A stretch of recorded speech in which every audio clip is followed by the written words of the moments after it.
Hello everyone, स्वागत आप सभी का आपके अपने YouTube channel IT foundation classes में। तो दोस्तों, आज के इस वीडियो में मैं डिस्कस करूंगा आईटी फर्स्ट ईयर का जो आज 31 जुलाई 2025 को पेपर हुआ है, उसमें कौन कौन से क्वेश्चन जो है पूछे गए। यहाँ पे देखिए, सबसे पहले एम्प्लॉयबिलिटी स्किल्स, उसके बाद में जो है इंजीनियरिंग ड्राइंग, और उसके बाद में जो है वर्कशॉप कैलकुलेशन साइंस, और उसके बाद में जो है electrician trade theory first year के जो क्वेश्चंस आज की डेट यानी कि 31 जुलाई 2025 को फर्स्ट ईयर के सीबीटी एग्जाम पेपर में पूछे गए, वो सारे के सारे क्वेश्चन जो है यहाँ पे लगभग मैं डिस्कस करने वाला हूँ। तो आप लोग वीडियो को एंड तक जरूर देखिएगा। और दोस्तों, यदि आप लोग फर्स्ट टाइम हमारे इस यूट्यूब चैनल पे हैं तो इसे सब्सक्राइब करें, साथ ही साथ बेल आइकन के बटन को जरूर प्रेस करें ताकि आईटी से रिलेटेड सभी यूजफुल और ऑफिशियल वीडियोस रेगुलर आप सभी तक पहुंच सकें।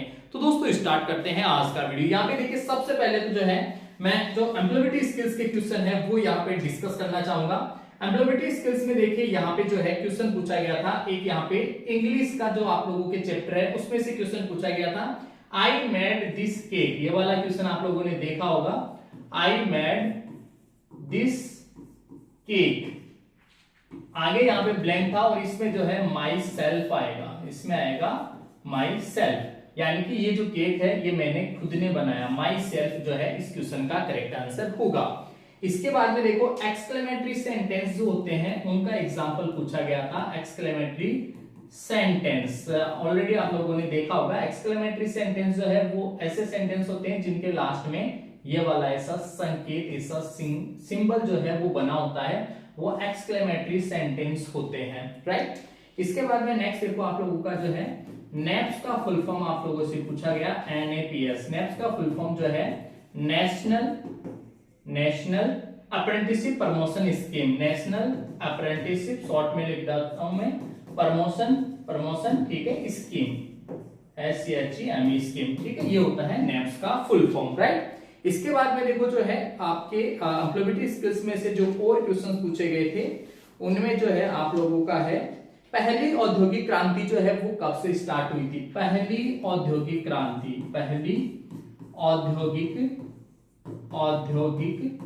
क्रांति की शुरुआत जो है कब हुई थी। तो आप लोगों का जो है यहाँ पे ऑप्शन आप लोगों को दे रखे थे, 18वीं सदी, 19वीं सदी, 20वीं, 21वीं। तो गाइस, आप लोगों ने पढ़ा होगा 18वीं सदी जो है, 18वीं सेंचुरी, 18th सेंचुरी जो है 18वीं सदी, उसमें जो है आप लोगों का यहाँ पे पहली औद्योगिक क्रांति की शुरुआत हुई थी। इसके बाद में देखो, आप लोगों का जो है नैतिकता, एथिक्स जिसे हम बोलते हैं, नैतिकता का अर्थ क्या होता है, ये आप लोगों से क्वेश्चन पूछा गया था, ठीक है। एम्प्लॉयबिलिटी स्किल्स में था नैतिकता का क्या तात्पर्य है, एथिक्स जो है इसको हम बोलते हैं इंग्लिश में एथिक्स, और इसका अर्थ होता है गाइस, नैतिकता का अर्थ ऑलरेडी आप लोगों ने पता होगा, तय करें कि मानव जीवन में क्या चीज सही है और क्या गलत है। तय करें कि मानव जीवन में क्या सही है व क्या गलत, क्या सही है और क्या गलत है, ये चीजें तय करना जो है वो नैतिकता के अंतर्गत आता है। इसके अलावा जो है एक क्वेश्चन पूछा गया था, और यहाँ पे ऐसी कौन सी नौकरियां हैं जो पिछले 5 साल में लगभग खत्म हो गई। तो STD नौकरियां जो है वो पिछले 5 सालों में खत्म हो गई, ठीक है। कौन सी नौकरियां, STD नौकरियां जो है वो पिछले 5 सालों में खत्म हो चुकी है। STD नौकरियां जो है, नौकरियां आप लोगों को पता होगा यार, STD बहुत पहले चलते थे, आजकल जो है ये खत्म हो चुके हैं, राइट। इसके बाद में देखो, ये कुछ क्वेश्चन थे जो एम्प्लॉयबिलिटी स्किल्स के मेरे को मिले हैं, ये आज के क्वेश्चन पेपर में पूछे गए हैं। इसके बाद में देखो, आप लोगों का जो वर्कशॉप कैलकुलेशन साइंस है उसके क्वेश्चंस मैं आप लोगों को बता रहा हूं। Workshop calculation and science, workshop calculation science आप लोगों का जो सब्जेक्ट है उसमें कौन कौन से क्वेश्चन पूछे गए। तो उसमें देखिए, आप लोगों का जो है एक तो पानी की विशिष्ट ऊष्मा का मान जो है आप लोगों से पूछा गया था, विशिष्ट ऊष्मा, और इसका मान होता है गाइस 1। पानी की विशिष्ट ऊष्मा जो है वो कितनी होती है, 1 होती है, ठीक है। इसके अलावा जो है मैथ्स के क्वेश्चन आप लोगों से पूछे गए थे, साइन थीटा का मान आप लोगों से, सूत्र जो है इसका पूछा गया था, साइन थीटा जो है वो होता है आप लोगों का opposite side divide by hypotenuse, ठीक है। इसको हम हिंदी में जो है वो बोलते हैं लंब बटा कर्ण, लंब बटा कर्ण। लेकिन गाइस ऑप्शन जो है उसमें आप लोगों के यही जो है दे रखा था, sin theta is equal to opposite side divide by hypotenuse. ठीक है, ये क्वेश्चन जो है काफी बार रिपीट हुआ है, पहले भी ये रिपीट हुआ था। ठीक है, तो ये क्वेश्चन पूछा गया था आपके वर्कशॉप कैलकुलेशन साइंस में। उष्मा की एसआई इकाई क्या होती है, ये भी जो है आप लोगों के वर्कशॉप कैलकुलेशन साइंस में पूछा गया था। उष्मा की एसआई इकाई, एसआई इकाई जो है क्या होती है, उष्मा की एसआई इकाई आप लोगों को पता होगा जूल। ये क्वेश्चन भी रिपीट हो रहा है, पहले भी पूछा गया था। तो बहुत इजी से क्वेश्चन जो है आप लोगों के मैथ्स में पूछे जा रहे हैं। इसके अलावा मैथ्स में जो है परसेंटेज में कन्वर्ट करने वाला जो है क्वेश्चन पूछा गया था। नॉर्मली जैसे मान लो सपोजिट जो है परसेंटेज में कन्वर्ट करना है, तो उससे रिलेटेड दशमलव वाला जो है ऐसा कोई क्वेश्चन था 0.45, उसको प्रतिशत में बदलना है। तो प्रतिशत में बदलने के लिए 43 बटे पॉइंट हटाएंगे तो कौन में आएगा 100 और गुणा कर देंगे इसको 100 से। ये 0.45 जो है ये प्रतिशत में कन्वर्ट हो गया, 2 0 से 2 0 कितना आ गया 45%। ठीक है, ऐसा कोई एक क्वेश्चन था। तो ये बहुत ही बेसिक से इजी से नॉर्मल से क्वेश्चन आप लोगों से पूछे जा रहे हैं। इसके बाद में जो है मैं आप लोगों को बताना चाहूंगा आपका जो इंजीनियरिंग ड्राइंग है उसमें से कौन कौन से क्वेश्चन पूछे गए। तो इंजीनियरिंग ड्राइंग में जो है आप लोगों के देखिए यहाँ पे जो है क्वेश्चन पूछे गए थे इंजीनियरिंग ड्राइंग। इंजीनियरिंग ड्राइंग में आप लोगों से पूछे गए थे एक तो इस्पात। इस्पात जो है इसका आप लोगों से जो इसका सिंबल होता है, आप लोगों ने कन्वेंशनल रूढ़ियां इनकी पढ़ी होगी।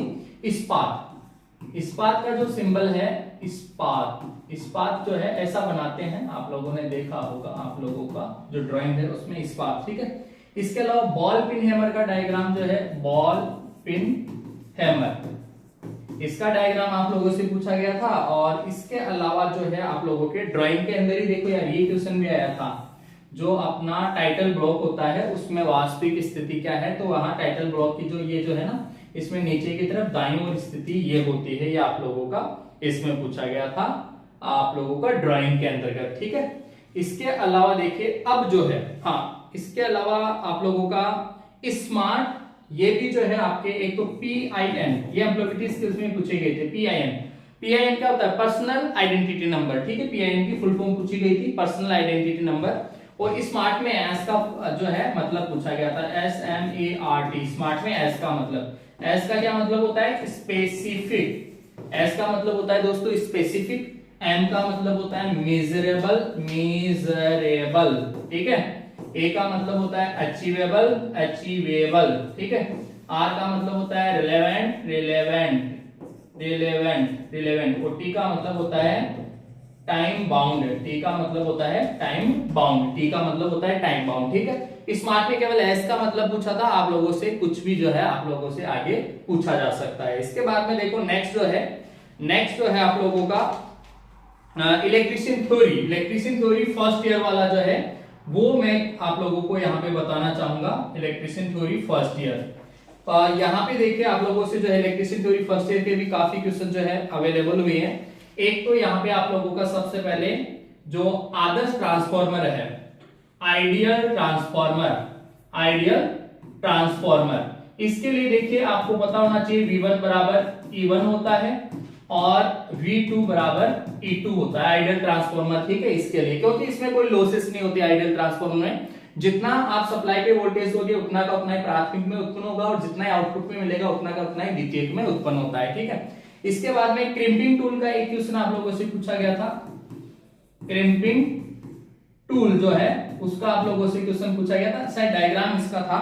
इसके बाद में ऋणात्मक ताप गुणांक किसका होता है, ऋणात्मक ताप गुणांक, ऋणात्मक ताप गुणांक जो है वो किसका होता है, नेगेटिव टेम्परेचर कोएफिशिएंट। ये किसका होता है, ये कुचालकों का होता है। यहाँ पे माइका एग्जांपल में जो है ऑप्शन में माइका दे रखा था। ठीक है, सभी चालकों का जो टेम्परेचर कोएफिशिएंट है वो पॉजिटिव होता है, चालकों का आपको पता होना चाहिए, सभी चालकों का। ठीक है, पॉजिटिव होता है। इसके अलावा कुचालक पदार्थ जो अर्धचालक होते हैं, सेमीकंडक्टर्स होते हैं, उनका ऋणात्मक होता है। राइट, इसके बाद में देखो आप लोगों का जो है 50 हर्ट्ज जो सप्लाई है उसमें एक चक्कर का समय, 50 हर्ट्ज की कोई ऐसी सप्लाई है तो एक चक्कर का समय आपसे पूछा गया। तो यहाँ पे मतलब टाइम पीरियड पूछा गया, ये 1/50 हो जाएगा। टाइम पीरियड 1/50 करेंगे तो कितना आएगा 0.02 सेकंड आ जाएगा। ये क्वेश्चन था। ठीक है, इसके बाद में देखो आप लोगों का जो है चल कुंडली में पैमाना एक समान होने का कारण। चल कुंडली का मतलब है मूविंग कॉइल, एमसी टाइप के होते हैं ना मूविंग कॉइल, उसमें पैमाना एक समान होता है। पैमाना उसका जो स्केल है वो एक समान होता है, यूनिफॉर्म होता है। एक समान स्केल तो एक समान स्केल होने का जो है यहाँ पे कारण पूछा गया था। तो कारण इसमें जो बलागुण होता है, जो टॉर्क होता है, टाउ से रिप्रेजेंट करते हैं टॉर्क, वो क्या होता है चल में धारा के समानुपाती होता है, करंट के समानुपाती। जो बलागुण है, वो धारा के सीधा समानुपाती होता है, इसीलिए इसका पैमाना एक समान होता है। चल कुंडली का पैमाना जो है, पैमाना एक समान होता है, एक समान स्केल क्योंकि बलागुण जो है वो धारा के सीधा समानुपाती होता है। ठीक है, ये क्वेश्चन पूछा गया है। इसके बाद में देखो यहाँ पे जो है इलेक्ट्रोडायनेमो उपकरण से किसको मापते हैं, ये वाला क्वेश्चन भी पूछा गया। इलेक्ट्रोडायनेमो उपकरण से जो है डायनेमो जो उपकरण उससे किसको मापते हैं, उससे मापते हैं हम शक्ति को। किससे मापते हैं साथियों, शक्ति को मापते हैं। ठीक है, पावर को मापते हैं, पावर को, राइट। इसके बाद में देखो यहाँ पे जो है चांदी का विद्युत रासायनिक तुल्यांक आपसे पूछा गया था। तो चांदी है, सिल्वर है, चांदी का विद्युत रासायनिक तुल्यांक जो है वो आप लोगों से पूछा गया था। और इसका ऑप्शन जो है, करेक्ट आंसर जो है वो होगा 1.1182 मिलीग्राम आएगा भाई। यहाँ पे ये याद रखना, मिलीग्राम। कभी कभार ग्राम में भी ऑप्शन देता है वो, यहाँ पे मिलीग्राम पर कूलाम जो है इसका राइट आंसर हो जाएगा, पर कूलाम। ठीक है, 1.1182 याद रखना, यहाँ पे मिलीग्राम है तब 1.1182 आएगा। ठीक है, इसी को अगर हम ग्राम में कन्वर्ट करेंगे तो फिर 1000 का भाग देना पड़ेगा। 1000 का भाग देंगे ना तब इसका आंसर आएगा 0. जो है 3 अंक इधर के सीखेगा 0.01182, यह आ जाएगा ग्राम पर कूलाम, यह आ जाएगा। ठीक है, ये ग्राम पर कूलाम में आ जाएगा, और ये मिलीग्राम में पूछे तब ये आएगा। इसके बाद में देखो एक भौतिक हानि क्या चीज है, भौतिक हानि क्या होती है, ये वाला क्वेश्चन बार बार रिपीट हो रहा है। भौतिक हानि कंपन होती है, वाइब्रेशन। भौतिक हानि जो है वो क्या होती है, कंपन होती है। कंपन को हम वाइब्रेशन बोलते हैं, वाइब्रेशन। ठीक है, ये वाला क्वेश्चन था। डीप सोल्डरिंग, पीसीबी में डीप सोल्डरिंग करते हैं, ये वाला क्वेश्चन पूछा गया था। पीसीबी में डीप सोल्डरिंग की जाती है, पीसीबी में क्या करते हैं, डीप सोल्डरिंग करते हैं, राइट। तो ये क्वेश्चन पूछे गए थे। इसके बाद में देखो कुछ एक और क्वेश्चंस यहाँ पे थ्योरी से रिलेटेड जो है, यही क्वेश्चन मुझे मिल पाए हैं। उच्च आवर्ती अनुप्रयोग, यस, ये वाला क्वेश्चन भी जो है थ्योरी में पूछा गया था। उच्च आवर्ती हेतु जो है कौन सा ट्रांसफॉर्मर उपयोग में लेते हैं, ऐसा क्वेश्चन था। हाई फ्रीक्वेंसी के लिए, तो ये क्वेश्चन आप लोगों ने देखा होगा। यहाँ पे फेराइट कोर टाइप ट्रांसफॉर्मर हम यूज में लेते हैं, कौन सा, फेराइट कोर टाइप ट्रांसफॉर्मर का जो है हम यूज करते हैं, फेराइट कोर ट्रांसफॉर्मर। ठीक है, इसके अलावा जो है हाँ एक क्वेश्चन ये भी था, सिंगल फेज घरेलू वायरिंग में जो तांबा अर्थ कंडक्टर है, सिंगल फेज घरेलू वायरिंग में तांबा अर्थ जो है, अर्थ वायर, इसका आकार क्या होता है, इसका आकार पूछा गया था। तो आकार इसका 1.5 mm होता है, 1.5 mm होता है, 1.5 mm। तो गाइस ये कुछ क्वेश्चंस थे जो इलेक्ट्रिशियन थ्योरी से थे। तो मैंने आप लोगों को employability skills, rules of calculation, science, आप लोगों का ड्राइंग और आप लोगों का इलेक्ट्रिशियन थ्योरी, इन सभी सब्जेक्ट के वो क्वेश्चंस बताए जो आज के पेपर में पूछे गए।